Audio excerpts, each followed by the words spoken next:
Hello मेरे छात्रों, मित्रों और विद्यार्थियों।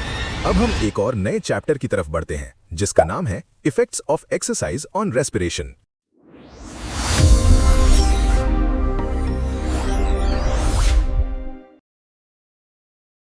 इंट्रोडक्शन। मस्कुलर एक्सरसाइज बॉडी के अलग अलग सिस्टम्स में बहुत सारे बदलाव यानी चेंजेस लेकर आती है।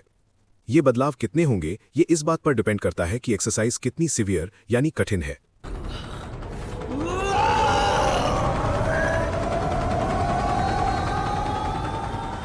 Effects of exercise on respiration. Effect on pulmonary ventilation.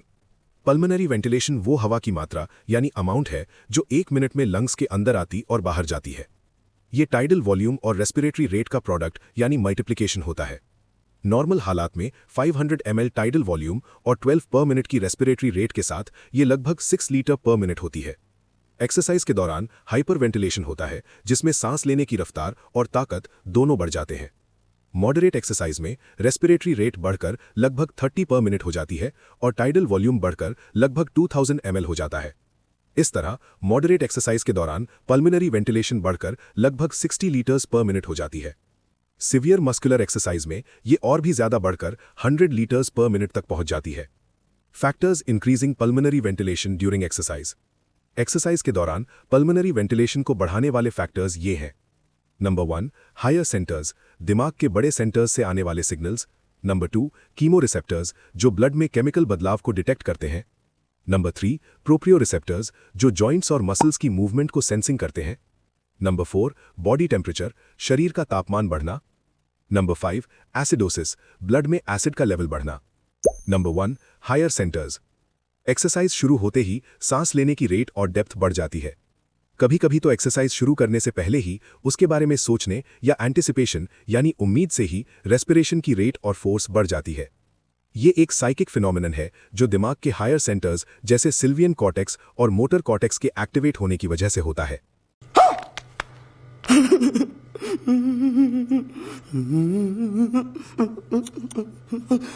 ये हायर सेंटर्स बदले में रेस्पिरेटरी सेंटर्स को स्टिमुलेट करके रेस्पिरेटरी प्रोसेसेस को तेज कर देते हैं। Number 2, chemo receptors. एक्सरसाइज की वजह से होने वाली हाइपोक्सिया यानी ऑक्सीजन की कमी और हाइपरकैप्निया यानी कार्बन डाइऑक्साइड की ज्यादती कीमो रिसेप्टर्स को स्टिमुलेट करती हैं जो रेस्पिरेटरी सेंटर्स को इंपल्सेस भेजते हैं। रेस्पिरेटरी सेंटर्स फिर सांस की रेट और फोर्स को बढ़ा देते हैं। कीमो रिसेप्टर्स की डिटेल चैप्टर 126 में दी गई है। Number 3, proprio receptors. एक्सरसाइज के दौरान एक्टिवेट होने वाले proprio receptors somatic efferent nerves के जरिए सेरेब्रल कॉर्टेक्स को इंपल्सेस भेजते हैं। सेरेब्रल कॉर्टेक्स फिर मेड्युलरी रेस्पिरेटरी सेंटर्स को सिग्नल्स भेजकर हाइपर वेंटिलेशन करवाता है। प्रोप्रियो रिसेप्टर्स के बारे में डिटेल चैप्टर 156 में दी गई है। नंबर 4, बॉडी टेम्परेचर, शरीर का तापमान बढ़ना। मस्कुलर एक्टिविटी की वजह से शरीर का तापमान बढ़ जाता है जो रेस्पिरेटरी सेंटर्स को स्टिमुलेट करके वेंटिलेशन को बढ़ा देता है। नंबर 5, एसिडोसिस, ब्लड में एसिड का लेवल बढ़ना। एक्सरसाइज के दौरान पैदा होने वाली एसिडोसिस यानी ब्लड में एसिड का बढ़ना भी रेस्पिरेटरी सेंटर्स को स्टिमुलेट करती है जिसका नतीजा हाइपर वेंटिलेशन होता है। Effect on diffusing capacity for oxygen.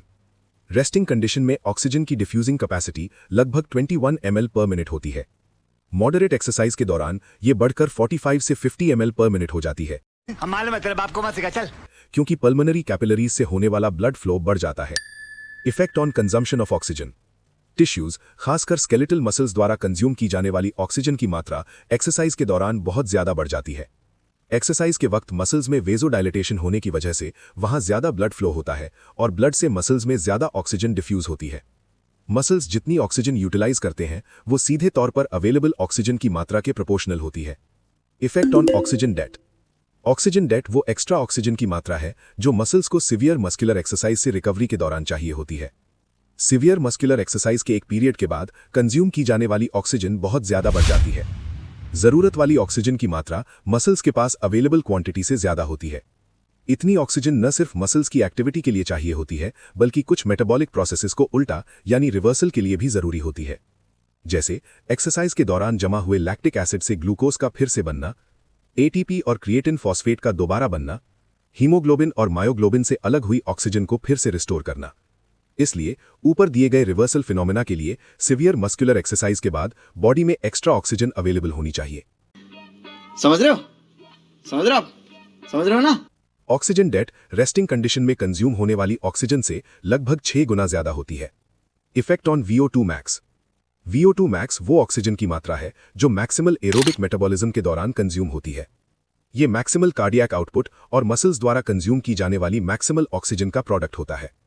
एक नॉर्मल एक्टिव और हेल्थी मेल में VO2 मैक्स 35 से 40 ml पर kg बॉडी वेट पर मिनट होता है। फीमेल्स में ये 30 से 35 ml पर kg बॉडी वेट पर मिनट होता है। एक्सरसाइज के दौरान VO2 मैक्स 50% तक बढ़ जाता है। Effect on respiratory quotient. Respiratory quotient carbon dioxide production और ऑक्सीजन कंजम्पशन का मोलर रेशियो होता है। इसकी डिटेल चैप्टर 124 में दी गई है। रेस्टिंग कंडीशन में रेस्पिरेटरी क्वोशेंट 1.0 होता है और एक्सरसाइज के दौरान यह बढ़कर 1.5 से 2 तक हो जाता है। हालांकि एक्सरसाइज खत्म होने पर रेस्पिरेटरी क्वोशेंट घटकर 0.5 हो जाता है। Buy myself another bottle, I don't even check the price. Black jacket on me, looking cute, make sure she looking twice. I don't even wanna go out. It's still cold even when I'm out the house. She wanna play house, what you talking about? I wanna stay out, and I'm just talking out loud. Cigarette the wrong way round.